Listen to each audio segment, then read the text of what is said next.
এক অঘোষিত প্রতিশোধের পাল্লায় ইসরায়েল হামলা করেছে ইরান। বিশ্ব পায় এক নতুন বার্তা। ইরান ব্যবহার করেনি 5% শক্তি উন্নত ও কৌশলগত অস্ত্র। রাজার ঘোষণা না আসলেই যদি এই অবস্থা হয় ইসরায়েলের, যুদ্ধের ঘোষণা আসলে তো ভয়ঙ্কর পরিণত হবে।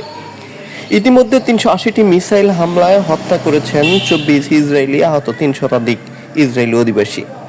ডিলেট রেভলিউশন ডক্ট্রিন, যেখানে প্রতিটি আঘাতের মাঝে থাকে দীর্ঘ বিরতি, আর সেই বিরতিতেই প্রতিপক্ষের মনস্তত্ত্বে ঢুকে পড়ে ভয়, সংশয় আর অস্থিরতা। যুদ্ধক্ষেত্রে নয়, মগজে শুরু হয় খেলা। বাংলাদেশের উদ্যোগ। ইসরায়েল যুদ্ধমেপে বাংলাদেশ ভূখণ্ড, বাংলাদেশ হতে পারে ইরানের সাপ্লাই চেইন। এজন্য বাংলাদেশকে ঝুঁকিপূর্ণ হিসেবে দেখছে ইসরায়েল।